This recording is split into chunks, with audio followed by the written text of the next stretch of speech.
Olá pessoal, hoje a aula é sobre tumores intestinais e na verdade a importância do que nós vamos apresentar hoje reside no fato de ser doenças extremamente comuns, tá? Vocês verão que as neoplasias intestinais são das malignidades mais frequentes, o câncer intestinal são dos mais frequentes e existe um precursor bem conhecido na maioria das vezes. Então, para chamar a atenção de vocês agora no início. Então, o intestino delgado é interessante, pessoal, porque ele perfaz 75% de todo o trato alimentar e é o sítio onde as neoplasias e os pólipos, proliferações tumorais, naquele sentido mais abrangente, são muito menos comuns, são entendidos quase, não chega a ser raridade, mas quase como raridade, né? Então ele perfaz apenas 1 a 6% de todos os tumores do trato gastrointestinal.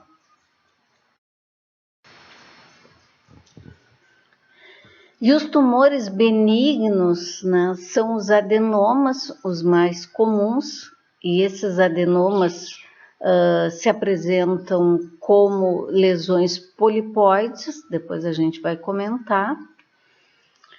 Tumor de músculo liso, leiomioma, lipoma, hemangioma e fibroma. Então vocês veem que o mais comum é o epitelial e depois são de constituintes estromais da parede.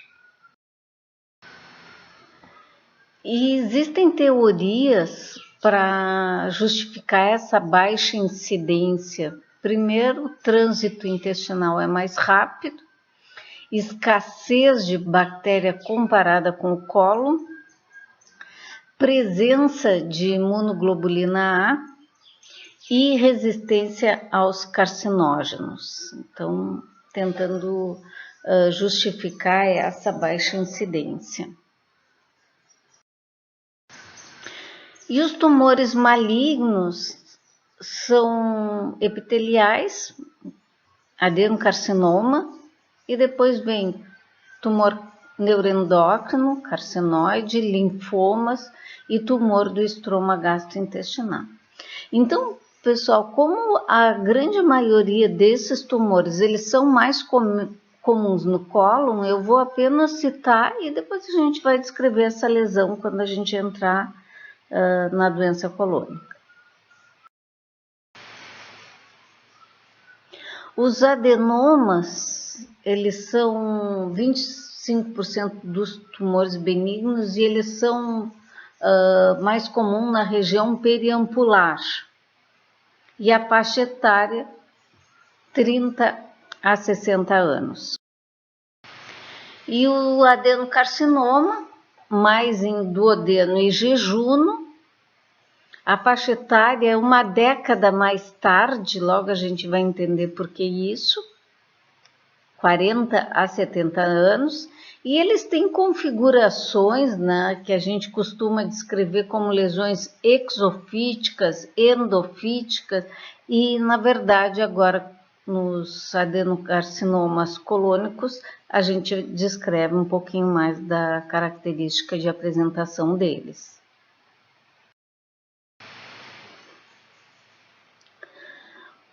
Pólipo, ele se refere a um crescimento numa superfície, tá?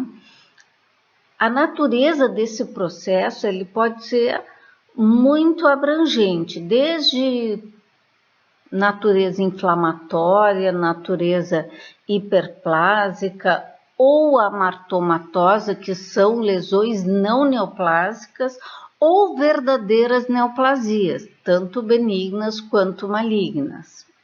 Quando esses pólipos têm uma base de implantação delgada, eles são chamados pólipos pediculados. E quando eles têm uma base de implantação larga, eles são chamados de pólipos sésseis. Vamos ver se eu consigo escrever aqui. Então, o pólipo pediculado tem uma base de implantação delgada e o pólipo sessile tem uma base de implantação ampla. Esse é o pediculado e esse aqui é o sessile. Esse pedículo que a gente observa aqui no pólipo pediculado, ele costuma ser, na maioria das vezes, de mucosa normal tracionada. Então, nós temos inicialmente um pólipo sessile na mucosa e, pelo fluxo intestinal normal, ele vai sendo tracionado até formar um pedículo longo. E esse pedículo, então, ele faz parte da mucosa não lesionada.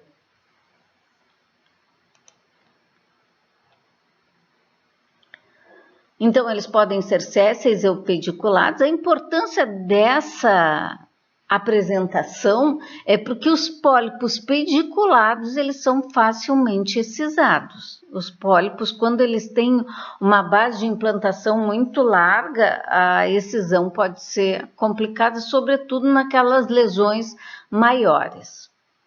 E aqui, como a gente já tinha comentado, podem ser neoplásicos, não neoplásicos, né? Dentro dos não neoplásicos, o hiperplásico, amartomatoso ou inflamatório.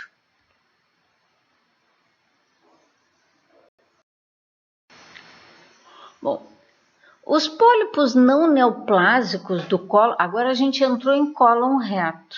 Nós vamos descrever as lesões que ocorrem no cólon reto. Essas lesões podem se desenvolver no delgados também, com as mesmas características, mas geralmente eles são incomuns, como a gente já comentou, eles são tipicamente lesões de cólon reto.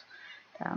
Dentro dos não neoplásicos, que são os mais frequentes, 90%, nós temos o pólipo hiperplásico, pólipo juvenil e pólipo de Petitjeghers. Nós vamos falar cada um deles. O pólipo hiperplásico, pessoal, ele de longe é o mais comum. A sua incidência aumenta com a idade. Geralmente são lesões pequenas, de 0,1 a 1 centímetro, geralmente ficando na faixa de 0,5 centímetros. Eles são mais comuns no cólon esquerdo, sobretudo reto sigmoide. Até o momento, né, não existe risco de transformação maligna, é importante dizer até o momento, porque com o desenvolvimento da biologia molecular, da genética tumoral, pessoal, muita coisa que a gente tinha uma compreensão determinada, ela está mudando, né? Como a gente vai comentar em seguida. A característica dessa lesão é um serrilhamento da cripta. Então, a cripta intestinal normal, ela é reta, e aqui nós temos um aspecto serrilhado da cripta. Opa, difícil desenhar aqui com... Então, ele fica com este aspecto serrilhado, sobretudo na parte superficial dessa cripta, com maturação preservada, quer dizer, não tem perda de diferenciação alguma. E como a gente vai comentar, né, ele tem uma diferenciação importante com pólipo sessile serrilhado. Ele entra dentro daquelas lesões serrilhadas, que podem ser de várias naturezas, e de difícil diferenciação, que é essa entidade, pólipo séssil serrilhada ou lesão séssil serrilhada, que é uma lesão com potencial de malignização, embora atipias não estejam presentes. Tá? Então, essa é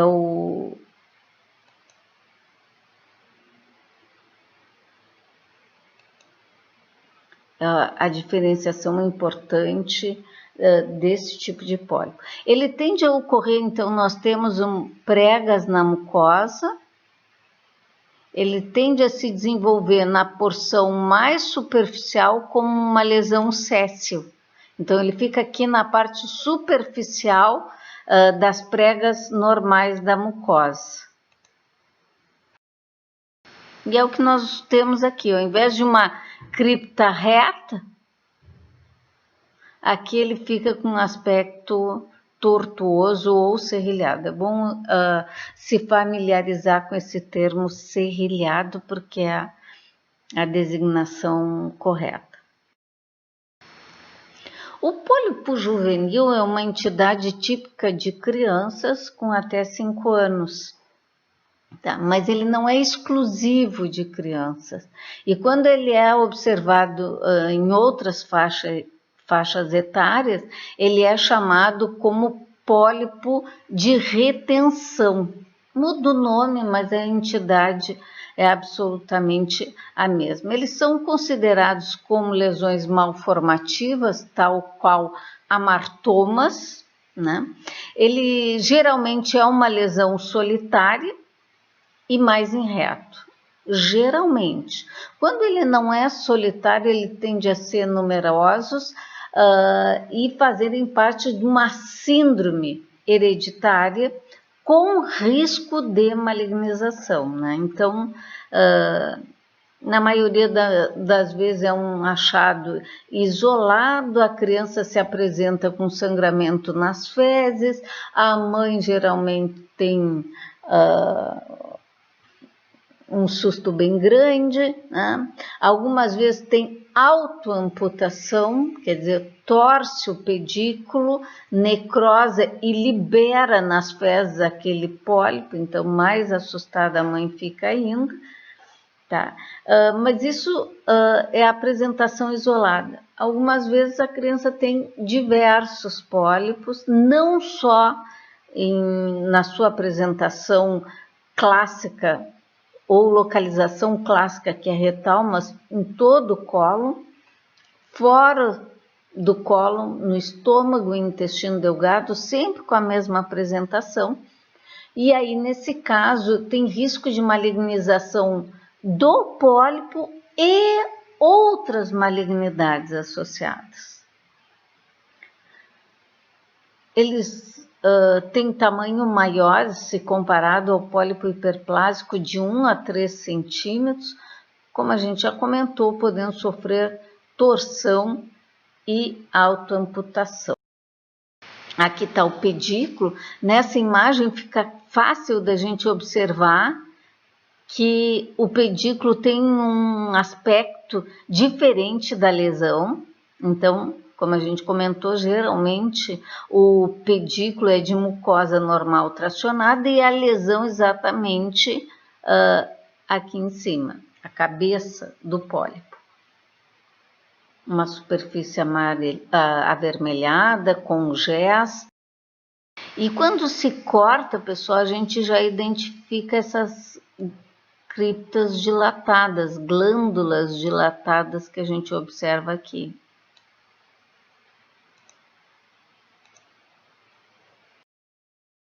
E aqui na microscopia, vocês veem aqui o pedículo com uma mucosa de aspecto normal.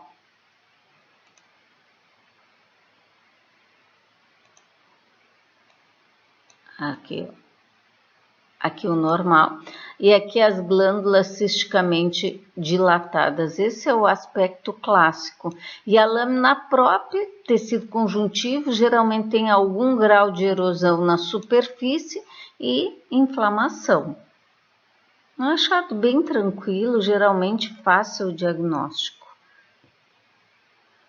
O pior de tudo dessa lesão com a sua apresentação clássica, é o susto que a mãe leva.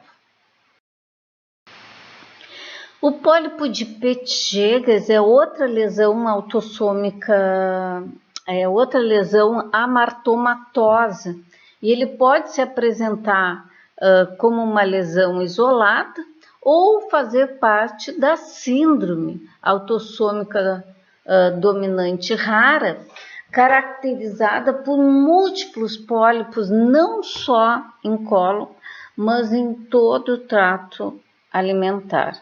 Tá? Então, pode apresentar esse pólipo de Petitjeges no estômago, no cólon, mas essa lesão é típica de intestino delgado.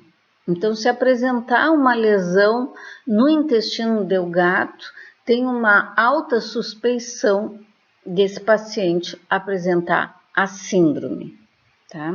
Então, ela é tipicamente do intestino delgado. E outros achados que favorecem o desenvolvimento da síndrome, que o paciente tem a síndrome, são hiperpigmentações mucocutâneas, parecem sardas que se apresentam ao redor da boca, perioral, na cavidade oral, também é outro aspecto bem característico, na palma da mão e planta dos pés, tá?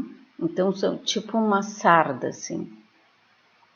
Eles podem adquirir grandes tamanhos, são geralmente pediculados com uma superfície lobulada, e um aspecto bastante característico é um padrão de ramificação do estroma contendo fibras musculares lisas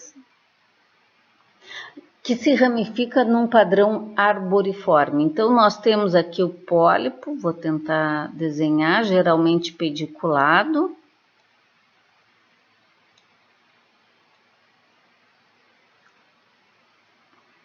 E da muscular da mucosa, ela se ramifica como se fosse uma árvore. Tá? Esse é um padrão bem comum. Não se costuma observar estroma com músculo, tá? Nos demais pólipos. Então, a presença desse estroma fibromuscular com esse padrão de ramificação que eu descrevo favorece o diagnóstico de pólipo de Petitjeges. E os pacientes que se apresentam sob a forma sindrômica, eles têm risco de malignidade não só no trato alimentar, mas fora deles, como mama, pâncreas, útero, ovário. Aqui está o que eu tentei esquematizar. Ó. A gente tem a muscular da mucosa, né? Ele vem pelo pedículo e ele sofre as ramificações com esse padrão arboriforme. O epitélio, pessoal, ele não exibe atipia, não é uma lesão sem displasia associada. Em seguida a gente vai comentar que alguns dos pólipos têm displasia associada, esse não tem. Então, é um padrão facilmente reconhecido também, sobretudo pela presença de tecido muscular no estroma. E agora nós vamos entrar, esses pólipos que a gente escreveu são não neoplásicos, agora a gente vai entrar nas neoplasias propriamente ditas, tá? Então, como ele surge do revestimento interno, ele cresce sob uma forma de massa que vai ser também com aspecto polipóide. Os adenomas são os mais comuns. E isso daqui é bastante importante. Eles são precursores da maioria dos adenocarcinoma coloretais. Eles acometem 30% dos ocidentais ao redor da sexta década de vida e é recomendado que os pacientes façam vigilância a partir dos 45, 50 anos. O que é essa vigilância? Sejam submetidos à colonoscopia de rotina. E se esses pacientes o paciente em questão tem história familiar de câncer coloretal, ele tem que começar a vigilância 10 anos antes do primeiro familiar com câncer. Então, se o paciente teve um carcinoma de cólon em torno dos 50 anos, com a idade de 50 anos, ele tem que começar a vigilância com 40, desculpa. Se ele teve com 40 anos, ele tem que começar a vigilância com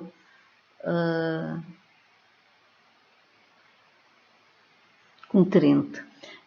Eu me lembro que não faz muito tempo eu fiz um diagnóstico de um adenocarcinoma em fase bem inicial num paciente colega de 30 e poucos anos, e ele tinha história familiar de câncer de intestino dos dois lados, lado materno, lado paterno, pacientes sempre jovens. Ele começou a primeira colonoscopia, ele tinha 34 anos e ele disse que estava 2 anos atrasado, porque o primeiro familiar tinha 42 anos, né? E foi uma surpresa para todo mundo, porque esse paciente com 34 já apresentava um adenocarcinoma. Como ele era inicial, o paciente fez a excisão e ficou curado dessa lesão, mas isso é importante, o histórico familiar e a vigilância. Então, um dos poucos cânceres que exames de rotina foram alterados, né, alterados pela vigilância, tá, alterados em questão numérica, diminuição da incidência, quando se estabeleceu a vigilância precoce, é o câncer do colo do útero e câncer coloretal. Tá? Então, os demais não se conseguiu alterar, porque tu faz o diagnóstico de uma lesão precursora, trata e, como consequência, a incidência do câncer desse órgão fica diminuído. Então, isso são questões importantes. Então, mas também não é nada absoluto, como nada é na medicina, né, pessoal?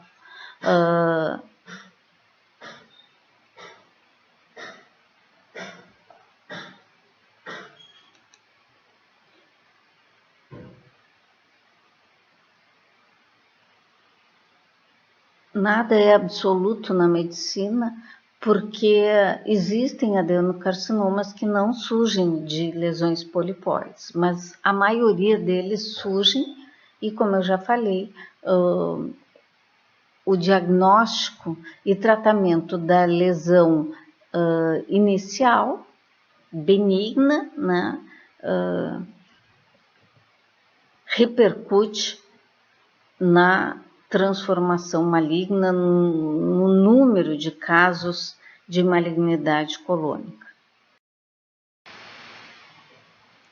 Então, essas neoplasias benignas do cólon, os adenomas, pessoal, eles se apresentam com uma característica muito importante, diferente das demais malignidades. Vocês vão ver que nesse semestre eu vou falar sempre a característica dos tumores benignos, malignos e tal. E essa lesão específica do cólon, ele tem uma característica de apresentar displasia. Ele apresenta displasia. O que é isso? Uma alteração no tamanho, na forma e na organização de um tecido. Então, ele apresenta atipias. Ele é uma lesão benigna e necessariamente ele precisa apresentar essa displasia para a gente fechar o diagnóstico. Essa displasia pode ser de baixo grau ou de alto grau, tá? Como a gente já comentou, é a lesão precursora, portanto, ele tem potencial de transformação maligna e a avaliação dessas lesões sempre deve focar na identificação de algum foco no momento de transformação inicial. E transformação, no caso, para o adenocarcinoma, que está mal, é adenoca, é a abreviação de adenocarcinoma, que saiu mal. Quando a gente pega essa transformação maligna na fase inicial, né, então que ele fica restrito à mucosa, ele infiltra a lâmina própria sem comprometer a muscular da mucosa, ele é considerado uma lesão intramucosa ou intramucoso. E a importância disso é que os linfáticos presentes nessa localização, eles não têm potencial de disseminar a lesão. Então é uma lesão com diagnóstico precoce e o tratamento vai se fazer curativo pela simples excisão, com margens de segurança, obviamente. Já a lesão invasora, a gente considera um adenocarcinoma invasor quando ele ultrapassa a muscular da mucosa. Então, essa é a compreensão que a gente tem que ter do adenoma. É uma lesão precursora com risco de transformação maligna. E outro aspecto importante que eu preciso ressaltar aqui é que o diagnóstico diferencial dessa lesão com as não neoplásicas, portanto, sem risco de transformação maligna, se faz histologicamente. Macroscopicamente, a gente pode suspeitar, mas não definir o diagnóstico. Então, toda vez que na endoscopia for observado um pólipo, ele precisa ser excisado. E quando a gente excisa esse pólipo, a gente tem o diagnóstico e o paciente está tratado. Então, a gente trata e diagnostica simultaneamente. E por isso, a endoscopia, a colonoscopia é um método diagnóstico de eleição, né? Porque a gente identifica a presença da lesão e já trata no mesmo momento. Agora nós vamos falar do aspecto dessas lesões. Então a gente já falou que os adenomas, eles podem ser pediculados ou sésseis, mas além disso nós temos uma classificação histológica deles, conforme o padrão de apresentação. Eles podem ser tubulares,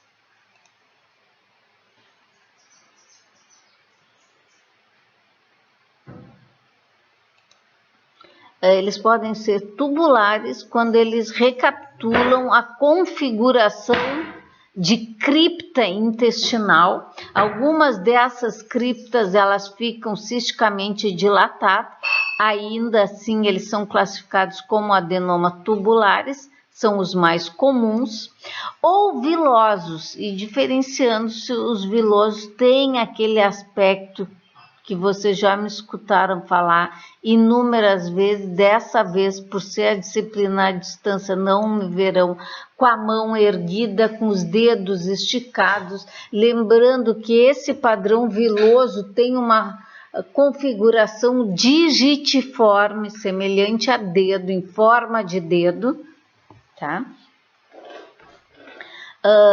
E conforme o padrão predominante, eles são classificados em adenomas tubulares vilosos. E quando eles apresentam os dois padrões simultaneamente, eles são chamados túbulo-vilosos.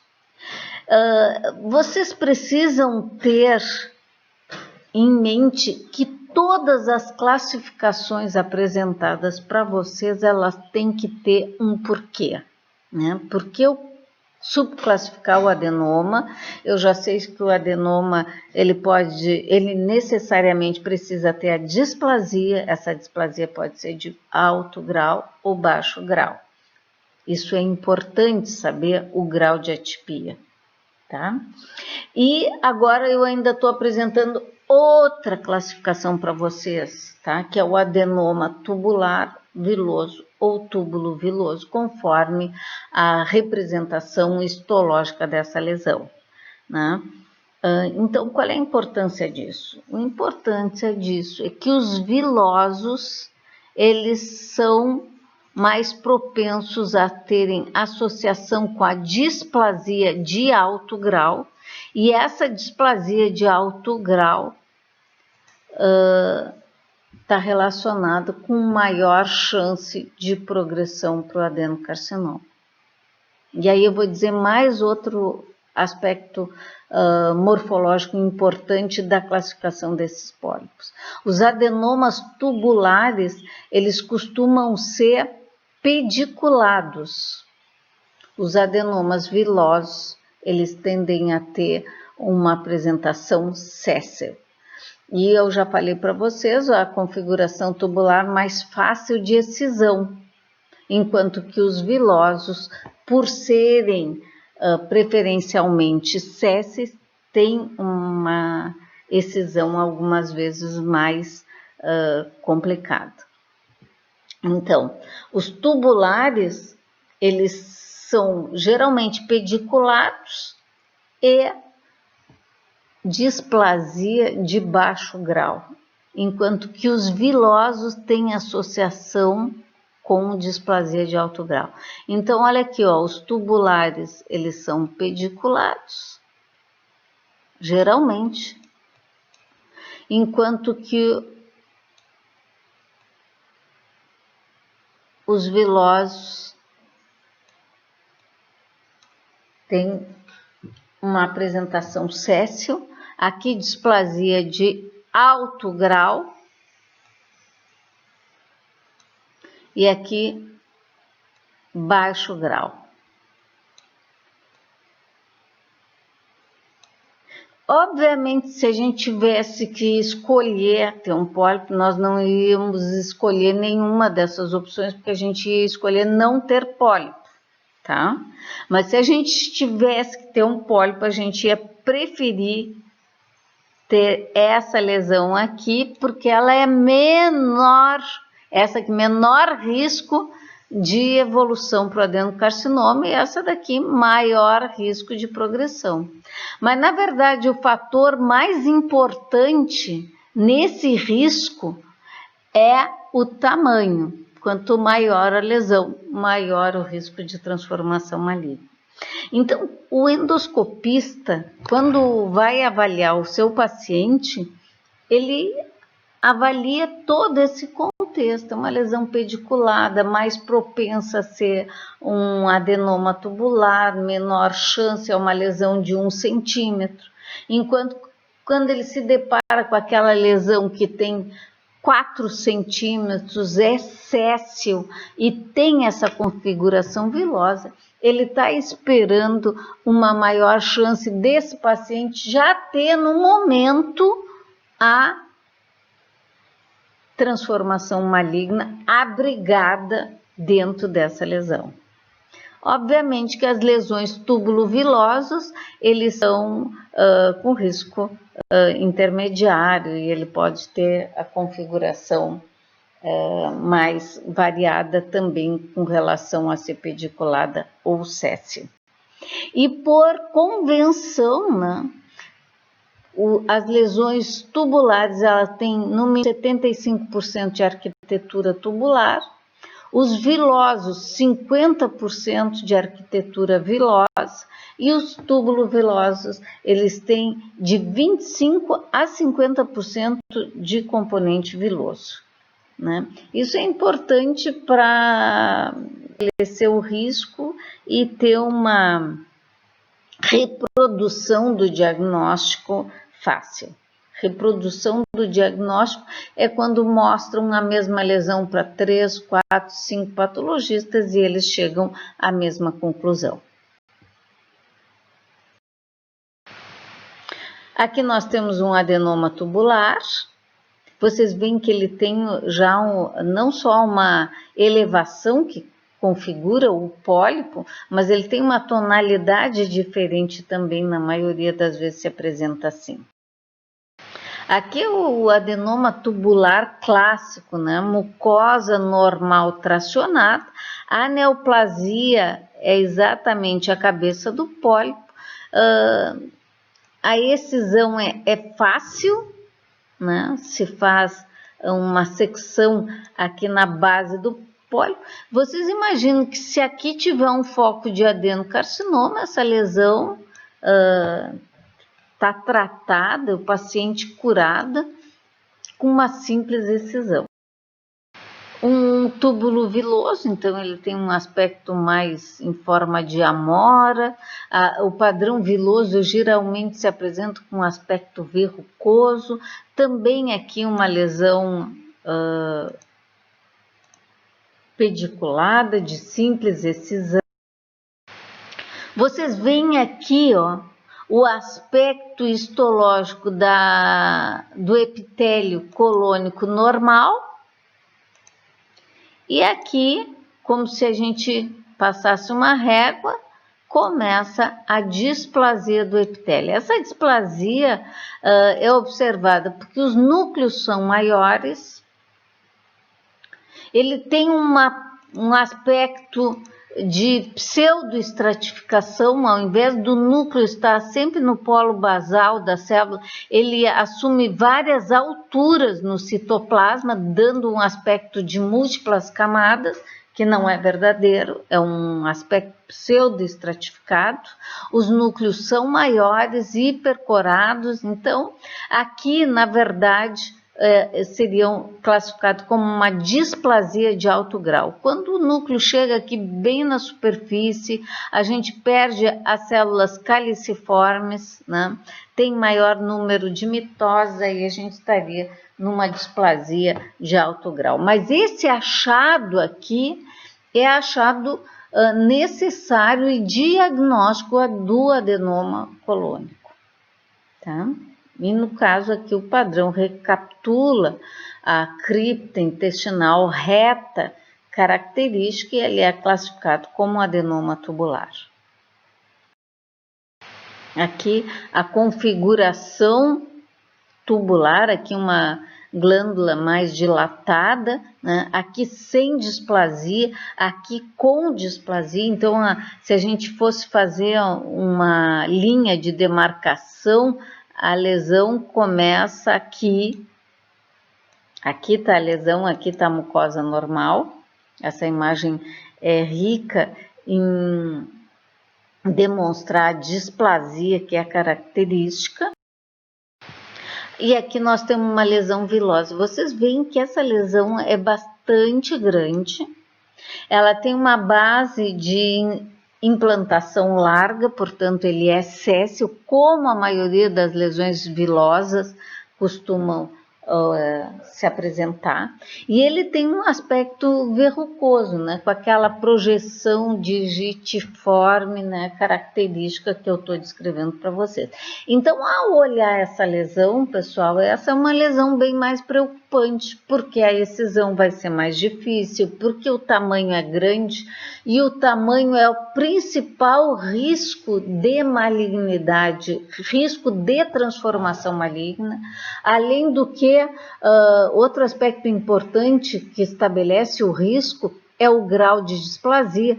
A displasia grave, alta, né,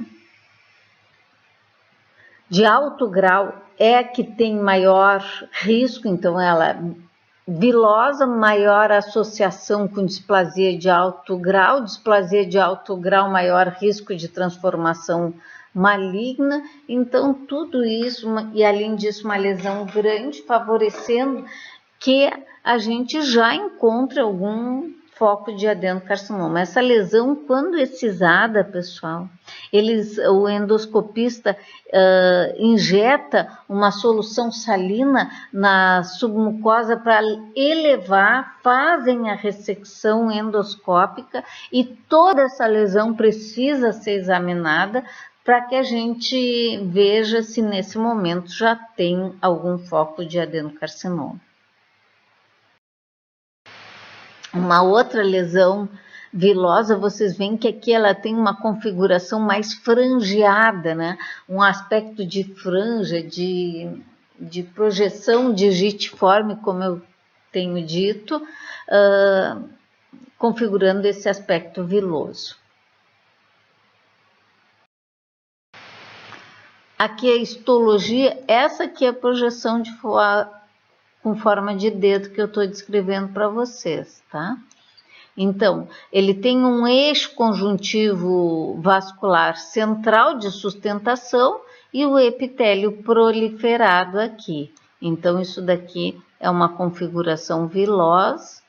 O adenoma viloso, ele puro, pessoal, ele é raro, 1%, e ele implica maior associação com alto grau e maior risco de transformação maligna. Aqui um túbulo viloso, então ele tem uma área mais amoriforme, e nessa imagem a gente não consegue definir aquele padrão viloso que a gente viu na lesão na imagem anterior. No adenoma túbulo viloso, a gente tem projeção em forma de dedo, projeção em forma de dedo e glândulas tubulares, como a gente já comentou.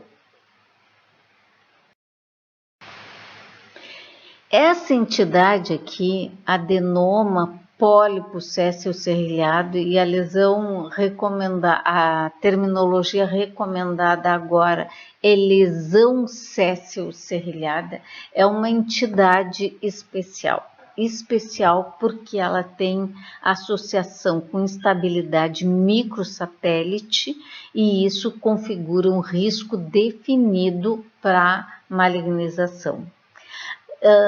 E essa entidade que foi recentemente reconhecida, pessoal, ele tem muitos aspectos semelhantes ao pólipo hiperplásico, e algumas vezes a diferenciação, inclusive, difícil, né? Mas diferenciando-se do pólipo hiperplásico, que ocorre no reto sigmoide, preferencialmente, essa lesão céssio-serrilhada se desenvolve no cólon direito, ele tende a ter tamanhos maiores, maior que 1 centímetro, e outro aspecto que diferencia do pólipo hiperplásico é que essa configuração serrilhada se dá não só na superfície, na porção superficial dessa cripta, mas ao longo de todo o comprimento da glândula. Então, vamos ver se eu desenho aqui para vocês. Não, uma caneta, tá? Então, aqui está o pólipo hiperplásico, um serrilhamento na porção superficial. Na lesão céssio-serrilhada, ele tem serrilhamento em toda a superfície, e essa glândula se dilata na base. É um outro aspecto importante, tá? Então, aqui, pólipo hiperplásico, e aqui, lesão céssio-serrilhada. E quanto à displasia, pessoal? Nenhuma delas apresenta. Então, dependendo da incidência de corte, o reconhecimento é difícil, mas alguns aspectos favorecem um ou outro diagnóstico. Primeiro, a lesão céssio-serrilhada mais em cólon direito, enquanto o pólipo hiperplásico mais no cólon esquerdo. Essa dilatação na base, duas criptas com dilatação na base e aspecto serrilhado favorece o diagnóstico dessa lesão céssio-serrilhada. E a importância fundamental do reconhecimento dessa lesão é justamente o risco de malignização. Mas nenhuma das duas apresenta displasia, isso é importante. Bom, esse adenoma que eu descrevi para vocês, o adenoma colônico, ele pode se apresentar sob a forma sindrômica, né, sob a forma de múltiplos pólipos. E aí eles são chamados, essa entidade, de polipose colônica familiar, que é uma herança autossômica dominante, tá? 75% das vezes são herdadas. Eles têm um mínimo de 100 pólipos e geralmente mais de 500, e um risco de progressão para câncer absoluto, em 100% das vezes.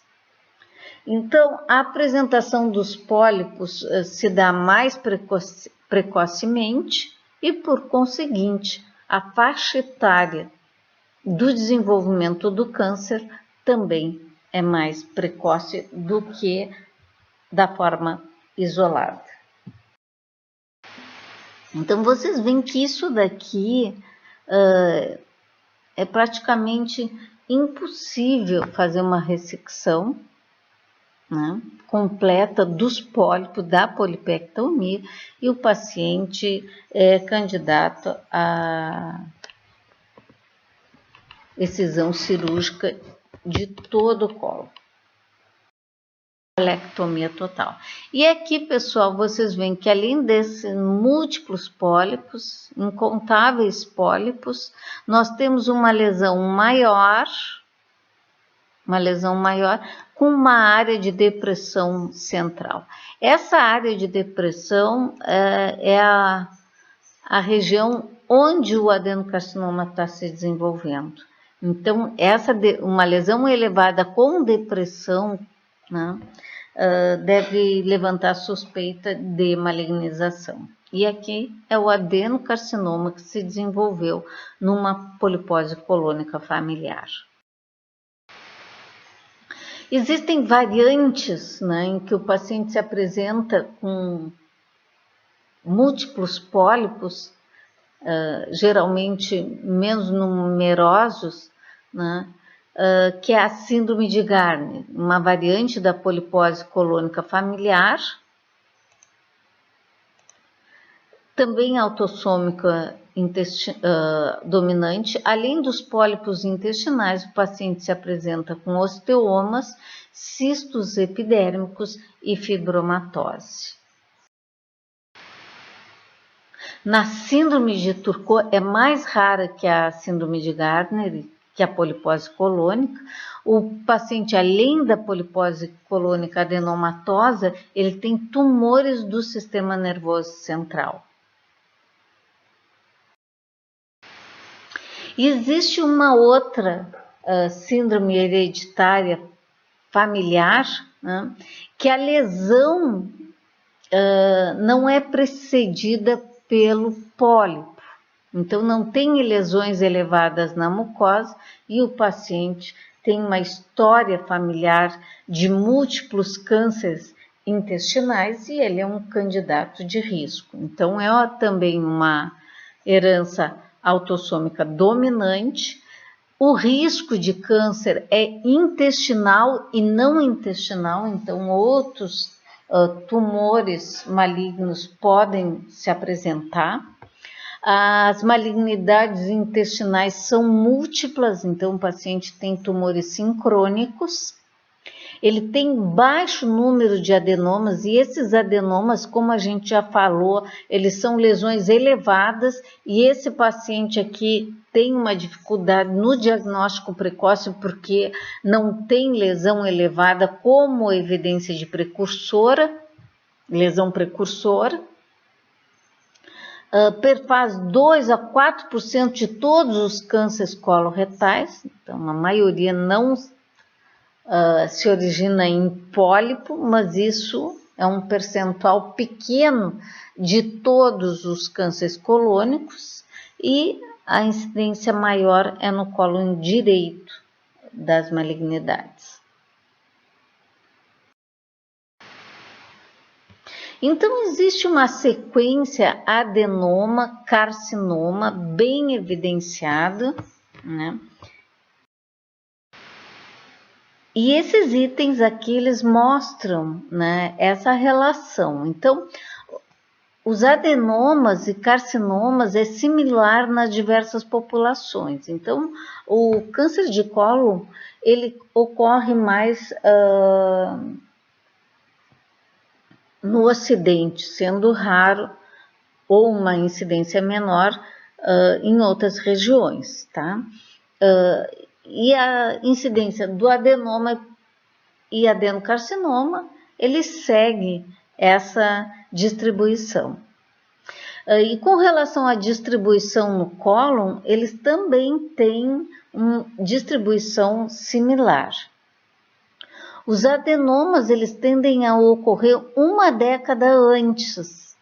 O pico de incidência de adenoma é 10 anos antes do pico de incidência de adenocarcinoma, mostrando então que o adenoma tem alguma relação como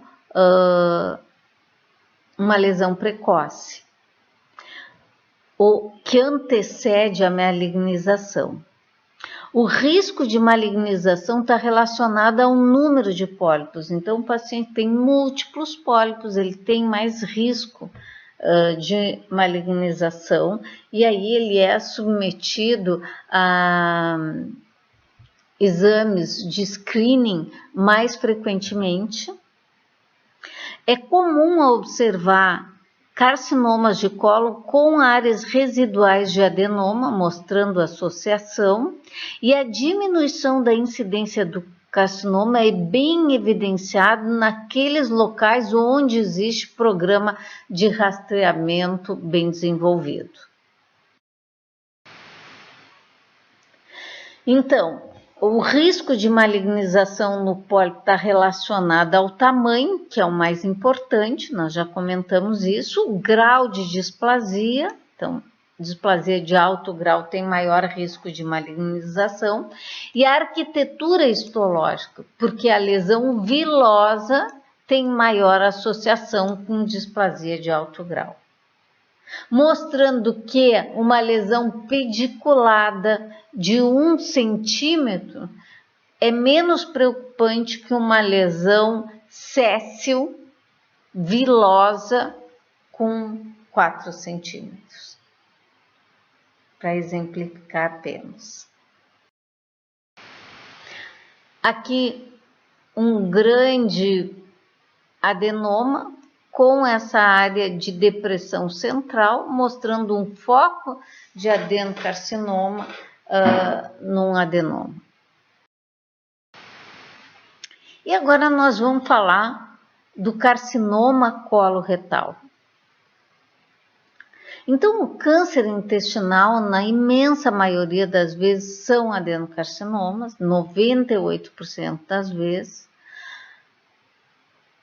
A faixa etária é em pacientes idosos com mais de 60 anos, 60 na sexta e sétima década de vida. Existe uma dieta predisponente, que a gente vai descrever em seguida.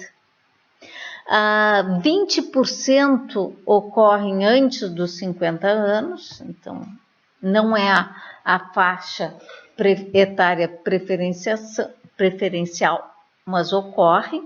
E estudos recentes estão sugerindo um crescimento da incidência em pacientes mais jovens. Então, sugerem esses estudos aumento da incidência antes dos 40 anos, o que é uma coisa preocupante.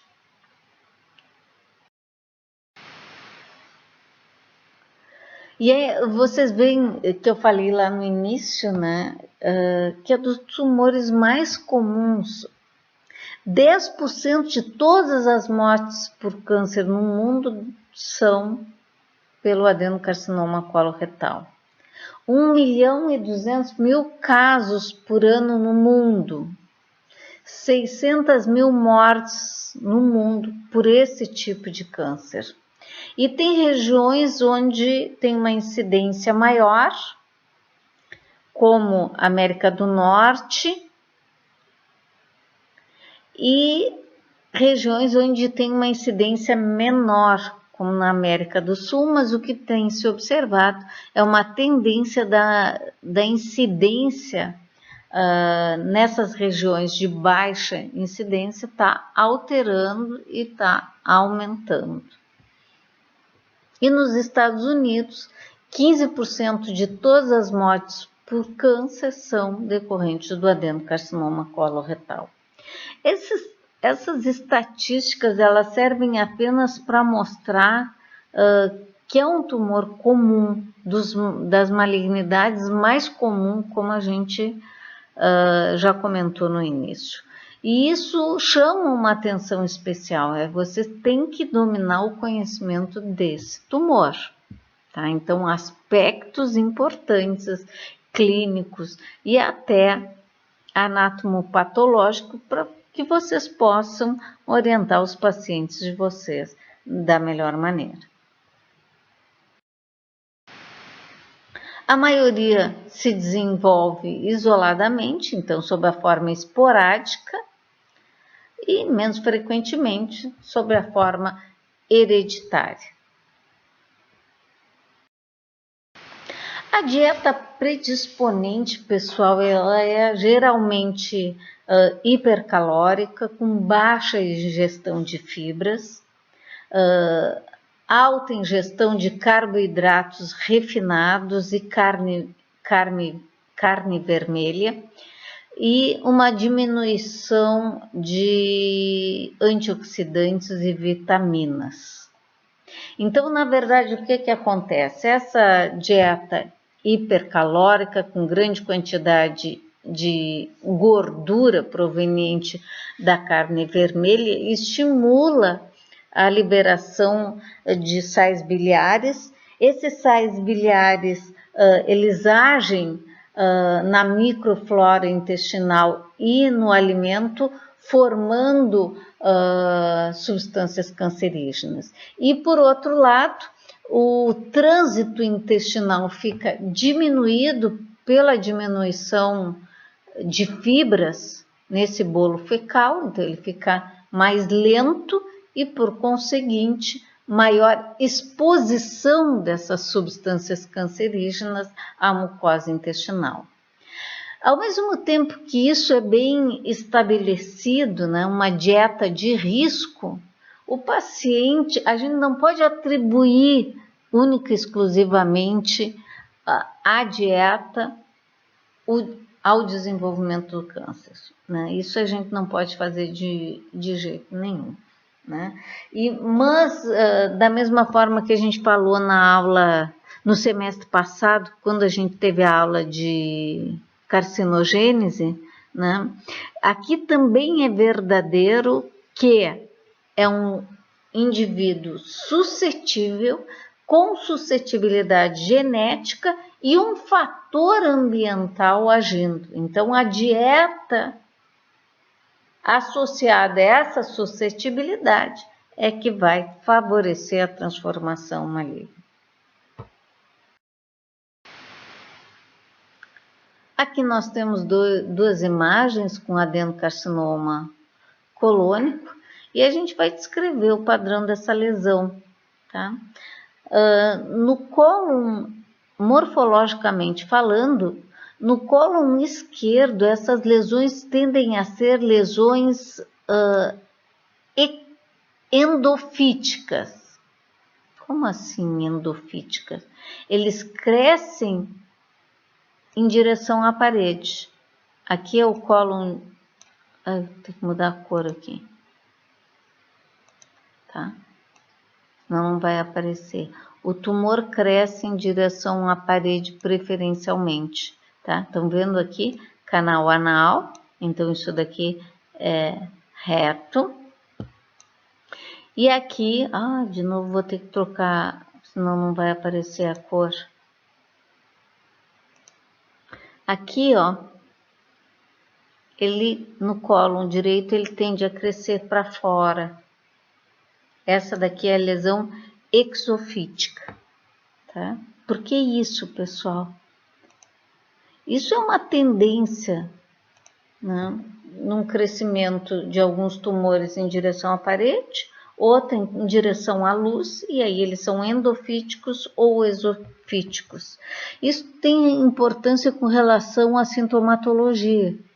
O tumor exofítico, portanto, de aspecto polipóide, que cresce preferencialmente em direção à luz, ele tende a ocorrer sobretudo no cólon direito, onde as fezes são mais líquidas e não ocorre significativa alteração do hábito intestinal. Enquanto que no cólon esquerdo ele cresce em direção à parede, o bolo fecal está mais sólido, mais firme e ele se apresenta com alteração do hábito intestinal. Então, em outras palavras, o câncer do colo direito ele é mais silencioso, enquanto que o câncer do cólon esquerdo ele tende a se apresentar mais precocemente. Ao mesmo tempo em que a lesão que cresce preferencialmente para a luz, ele infiltra mais tardiamente a parede. Não é que não vai infiltrar a parede, ele infiltra a parede, mas mais tardiamente.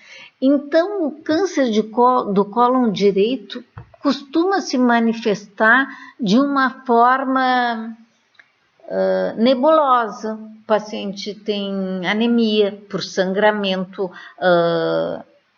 silencioso, não evidente, sangramento oculto nas fezes. Então, o paciente começa com cansaço, astenia, anemia, perda de força, de apetite. São sintomas vagos não relacionados ao intestino. E enquanto que no cólon esquerdo, o paciente vai ter uma restrição da luz mais precocemente, ele vai ter dificuldade de progressão do bolo fecal, e aí ele vai tomar medicação para tratar, aí ele vai ter um episódio de diarreia, depois ele vai ter um episódio de constipação. Então, são sintomas mais relacionados ao hábito intestinal. Ao mesmo tempo que ele infiltra mais precocemente a parede, e vocês vão ver que esse é um aspecto importante do prognóstico. Então, quanto mais ele infiltrar a parede, pior é o prognóstico, maior chance de disseminação. Então, é um câncer que costuma ter manifestações diferentes e prognósticos também diferentes. Aqui nós temos o exemplo da lesão endofítica. Vocês veem que aqui eu tenho um determinado calibre, tá? Aqui ele tem outro calibre, ele está restrito e ele provoca uma constrição do intestino, né? Ele forma uma lesão que comumente é chamado em anel de guardanapo, que ele estrangula o intestino, restringe a luz como se fosse um anel de guardanapo. Essa é a lesão endofítica. O calibre aqui, ele está diminuído, porém pérvio, né? Ele vai promover a progressão do bolo fecal, muito embora aqui no cólon esquerdo a apresentação seja mais diminuída.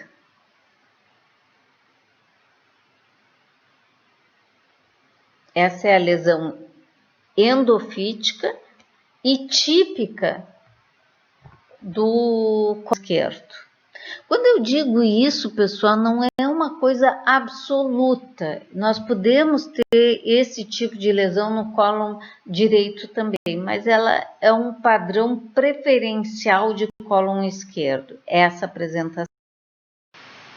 E histologicamente, como é que se apresenta? Nós vamos ter aquelas atipias epiteliais que a gente descreveu lá no adenoma, hipercromasia, pseudoestratificação, maior número de mitoses, só que essa lesão aqui ela vai infiltrar a parede, tá? Ele vai romper a lâmina basal da cripta e vai infiltrar inicialmente a lâmina própria e podendo infiltrar em toda a espessura da parede, tá? E quando ele começa a infiltrar, ele assume essa configuração que a gente descreve para descrever adenocarcinoma como glândulas back-to-back. O que significa?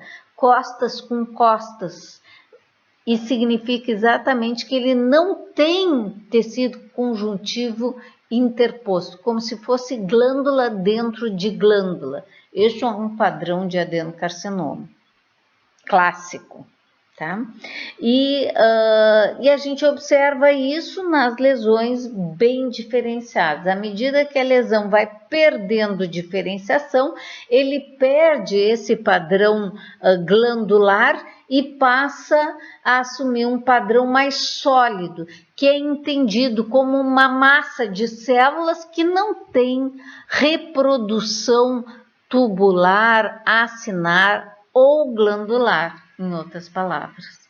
Tá? Então, isso daqui seria um adenocarcinoma bem diferenciado. Então, além das atipias celulares, ele tem associado o padrão infiltrativo. Então, vocês veem aqui, ó, tem uma pontinha de cripta normal, sempre com tecido conjuntivo na volta, e aqui o que nós temos? Uma massa de células proliferadas com estruturas glandulares dentro de glândula, dentro dessa glândula grande aqui tem outras estruturas glandulares, esse é o padrão back-to-back, e está infiltrando aqui a lâmina própria. O carcinoma intramucoso é um diagnóstico importante. Por quê, pessoal? Porque como os pacientes estão sendo submetidos a endoscopias de rotina, nós estamos fazendo o diagnóstico das lesões precursoras, ou não só das lesões precursoras, mas dos carcinomas em fase inicial, né? E a chance desses pacientes serem curados só com a excisão do pólipo depende exatamente da adequada classificação. Então, se eu pego um carcinoma intramucoso, diagnostico bem isso, o paciente vai ficar curado com a polipectomia sem ter que se submeter a uma cirurgia muito mais agressiva e com risco, que é a colectomia. Tá? Então, eu preciso diagnosticar bem para determinar o tratamento adequado para esse paciente. Então, o carcinoma intramucoso, ele não é só intraepitelial, ele rompe a membrana basal, infiltra a lâmina própria, não compromete, não atravessa a muscular da mucosa. E a importância, porque ele tem pouca chance de disseminação, pois os linfáticos estão ausentes e, se presentes, eles não têm esse potencial de embolização tumoral e a polipectomia é efetiva. Então, pessoal, toda vez que eu recebo um pólipo para exame, eu tenho que examinar ele na sua totalidade para afastar qualquer foco de malignização. E os fatores prognósticos desse adenocarcinoma, os principais, é a profundidade de invasão e o comprometimento linfonodal. Quer dizer, quanto mais ele aprofunda na parede, maior a chance dele se disseminar e comprometer os linfonodos regionais. Além disso, Um fator prognóstico adverso é pequena diferenciação. Quanto maior a diferenciação, melhor o prognóstico. Quanto pior a diferenciação, pior o prognóstico. E quando ele tem histologia mucinosa, também tem associação com prognóstico desfavorável. Mas está sublinhado aqui os principais: profundidade de invasão e comprometimento linfonodal. Aqui a classificação TMM, mostrando, né, quanto maior a invasão profunda, maior o T. Quanto maior o número de linfonodos comprometidos, também maior o N. E aqui a relação com a sobrevida. Então, o diagnóstico precoce tem um percentual de sobrevida em 5 anos muito elevado, e quando já tem metástases à distância, o prognóstico diminui significativamente. Então, em torno de 8% em 5 anos, quando ele já tem metástases à distância. Além do adenocarcinoma, nós temos outros tumores, tá? Que podem se desenvolver aí no intestino. Um deles são os tumores neuroendócrinos, chamados tumor carcinóide, que seria a variante bem diferenciada do tumor neuroendócrino. Ele é mais comum no intestino delgado, mas ele também se desenvolve em apêndice, em cólon reto, em estômago, em qualquer localização do trato alimentar. Mas as células normais neuroendócrinas, elas se desenvolvem na profundidade da cripta intestinal. Aqui, ó. Aqui que ficam as células neuroendócrinas normais. E, portanto, esse tumor ele cresce na profundidade da parede e mantendo a parte superficial da mucosa relativamente íntegra.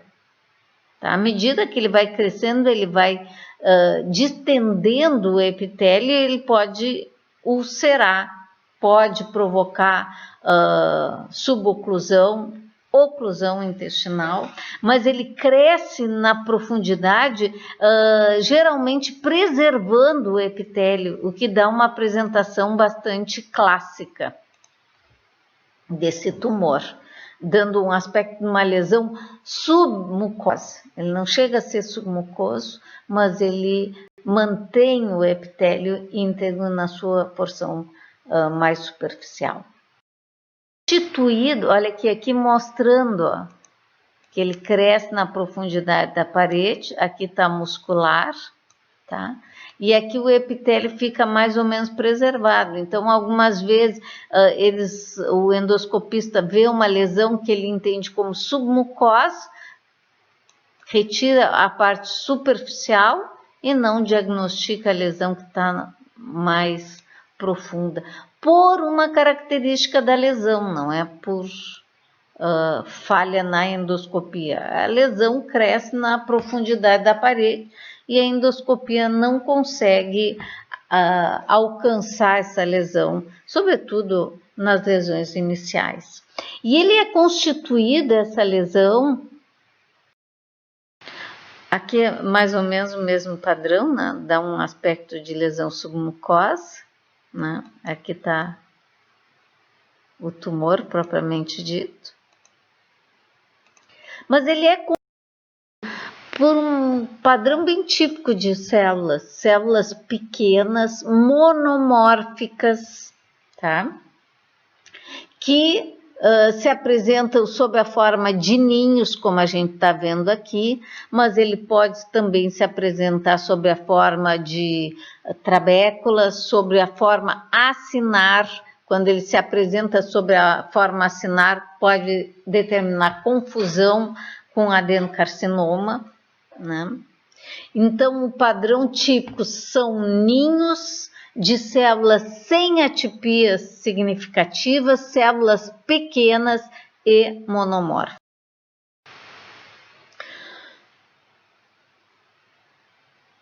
%40 dos linfomas se desenvolvem em sítio extranodal. E o principal sítio extranodal é trato alimentar, sobretudo intestinais. Então, os linfomas podem se desenvolver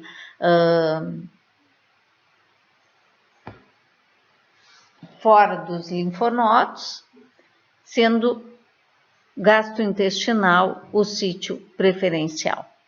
Nessa circunstância, nós vamos ter uma proliferação de tecido linfóide, né, que vai distendendo a mucosa, infiltrando a mucosa, e esses linfócitos atípicos, neoplásicos, eles vão migrando para dentro do epitélio, formando uma lesão que é dita lesão linfoepitelial. Lesão linfoepitelial. Né? São a presença de linfócitos atípicos dentro do epitélio. E além disso, fora do epitélio, nós temos essa proliferação geralmente uniforme de células linfóides atípicas que vai distendendo a parede. O paciente se apresenta com, digamos assim, um engrossamento do pregueamento da mucosa, tá? E que fica ao corte com um aspecto semelhante ao tecido linfóide, a um linfonodo, fica homogêneo, macio, brilhante, pardo claro, né? E o que a gente vê na histologia é exatamente isso aqui, infiltrado de tecido linfóide atípico. A importância desse diagnóstico, pessoal, porque linfoma são lesões não cirúrgicas. O paciente é tratado com quimioterapia, em alguns casos, radioterapia. Mas no trato alimentar, quando a lesão é extensa e compromete muito a parede, o tratamento cirúrgico pode ser empregado. Então, isso é importante, porque o tratamento, como a quimioterapia, pode provocar uma necrose tumoral importante e ruptura, né? Perfuração da parede. Então, é importante saber fazer o diagnóstico correto, estadiar também adequadamente para saber se o tratamento cirúrgico teria ou não indicação nesse caso.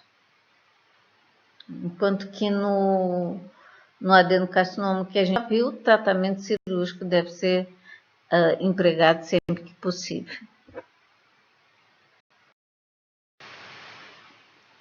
Além disso, pessoal, nós podemos ter no cólon reto, intestino delgado, outras lesões não epiteliais, como leiomioma, leiomiosarcoma, hemangioma, né? Outros tumores que surgem a partir da parede, dos constituintes normais da parede do trato gastrointestinal, né? Lipoma, né? E geralmente essas lesões são abordadas pelo efeito de massa, né? Para diferenciação de outras malignidades, os tumores eles tendem a se desenvolver na intimidade da parede, mas crescem também, algumas vezes se projetando em direção à luz e formando massas que podem provocar quadros suboclusivos ou oclusões mesmo. Intussuscepção é outra complicação que esses tumores benignos ou mesenquimais podem provocar, e eles precisam ser tratados, diagnosticados, né? mas em especial uma lesão é importante. Olha aqui nós temos um lipoma colônico nessa imagem. O lipoma, né? Ele cresce lá na intimidade da parede, mas ele vai distendendo a mucosa de tal forma que ele provoca uma ulceração. Essa lesão geralmente ele chama atenção, né? Provocando confusão com malignidade. Mas, na verdade, o que a gente observa é uma bolinha de gordura, né? É uma massa constituída por tecido adiposo, tendo na sua superfície, especificamente nesse caso, uma mucosa ulcerada. E o paciente tem hemorragia ou sangramento oculto nas fezes, né? Então é um padrão que pode determinar confusão com alguma lesão mais agressiva. Mas essa aqui é a lesão que eu queria chamar atenção, que ela é uma lesão especial, tá? Essa é uma sigla amplamente utilizada, GIST, que significa tumor do estroma gastrointestinal, uma sigla em inglês, mas amplamente empregada, e é um tumor com características especiais que surgem em todo o trato gastrointestinal, em estômago, delgado, cólon reto, né? E ele se caracteriza por apresentar uma positividade nesse c-KIT, que é o CD117, um marcador imunohistoquímico, que depois a gente vai descrever mais detalhadamente na aula de tumores gástricos. Então, a lesão semelhante, só ocorrendo em locais diferentes, e a gente vai descrever essa lesão numa aula de tumores gástricos. Eu encerro aqui. Dúvidas podem ser tiradas pelo fórum.